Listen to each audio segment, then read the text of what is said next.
Welcome back to Nikki's Scrapbooking Adventures. Today is day 3 with the load challenge, the mini load challenge. And today's prompt was about clothes. So Barbie's wardrobe was definitely kept up with fashions through the ages. And our story prompt today is, do you have a piece of clothing or footwear saved in your closet from a special occasion? Where, when, why did you wear it? And the technique is to frame your layout like Barbie doll box. So today I'm going to use this petticoats and pinstripes. That is the perfect collection for this story because it's all about being a little girl, being a Barbie doll, having some fashion. So I'm just going to flip through these. Now I have used this collection, so you will see stickers missing. And I've used some papers as well. Now I don't have very many girl-themed products because I have a boy and I like to scrap my boy. So this is one of the few products that I have that is a girl-themed. So I'm just going to flip through this quick. This is an older collection by Echo Park. A lot of the times, though, I feel like you can find their older collections on Echo Park's outlet website, and they do some warehouse sales. So I think that's probably where I got this, and they have great sales on their warehouse, where you can buy like 10 collections for $25 or something like that. It's like crazy. I don't think it's 25, maybe it's 50, I don't know. And then they have free shipping on top of that. It's incredible. So when I first started scrapbooking, I just click, click, click, click, click, click, click, bought it because I was trying to build my inventory. So here is that collection. Now I'm going to use a kind of hard piece today as the background to my Barbie box. But first, let's go over the Barbie box. So a Barbie box is essentially just a pink border and then either a slant with the Barbie name on it or the Barbie letters with little humps around the word. So I went to my silhouette and I drew a box. And then I added my name. And this is actually a font that I found on defont.com that is really similar to the Barbie font. I think it's called Dolly font or something like that. But when you do go into font, you can search, and I would suggest searching doll, and it's like one of the last options. So this is my name in Barbie font, which is kind of fun. And so back to the silhouette. I drew a box that was 8 by 10. And then I took my name and outlined it. I can't think of the name right now. Offset it and increase that offset so that the eye didn't have a weird little dip there. I then removed my name and left the offset. I highlighted both and made them compound paths. And then I welded. So what that did is that the part that's down here detached from this part right here. So then I just left this and cut it out on my silhouette twice. And then I backed this with white cardstock. So this is 2 pieces of cardstock. I put my name in here on the white cardstock.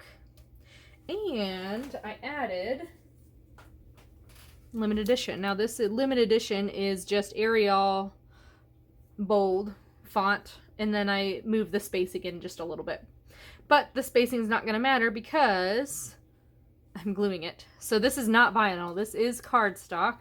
And I'm using just some transfer tape that I picked up at Dollar Tree. Magic Cover, transparent clear. I'm noticing that this is probably going to damage the top layer of my letters. So I'm not sure exactly what I'm going to do. I might end up cutting it another time just so I have a nice layer on top. But this is 3 thick. So that is dimensional. And then I'm going to back it with a kind of hard piece to use, which I think is kind of fun. So this is how I'm going to back my Barbie box. And this is one of those where this is an older collection. So they have 2-inch border strips across the top. Some of them overlap, those kinds of things. So I'm actually going to lay this right here. Now, if you do not have a silhouette, don't worry. What you can do is use your trimmer and cut out a box, just the top 2, and then make a slant, and then use your dies or whatever you have to put your name in there or Barbie in there. But I thought this was cute. Now, I was looking at some old Barbie stuff, boxes, and they actually have items with their Barbie in it. So that's why I thought this would be cute to use. The photo I'm using today is this one. So I am pregnant right before my son. Like, I think I took this picture 10 days before I gave birth to my first son. And it was originally with this background. Well, this background doesn't really suit what I'm going for, so I ended up just cutting it out. You can see it here. And then I backed it in white so it has an outline. You're not going to really notice the outline once I put it against this busy paper, but what was happening is that my photo was getting lost, so that's why I ended up backing it in white. And seriously, you're not going to be able to, it's not going to be a big deal. Okay? So I'm going to put myself in there just like a Barbie. And just to do a little bit of fun interaction, I'm going to go ahead and put my shoulder outside the box, which I think is a little bit of a fun piece. This is the first time I've done this where I've cut myself out or cut a person out of a photo and just made it work. And I love it. I actually am really loving how this turned out. This prompt to make a Barbie box really just inspired my creativity. I just think it's a lot of fun. So then I noticed a couple doilies in the background, and so I'm going to use some doilies as my base.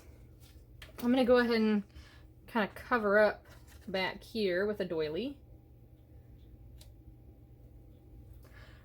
And this I don't want to cover up because I really like, this is kind of going to be my title.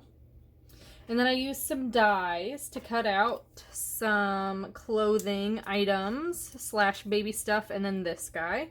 Because I picked this collection because I knew it had this item, but it was already gone for my sticker sheet. So thankfully I actually have a die that, see, it was gone.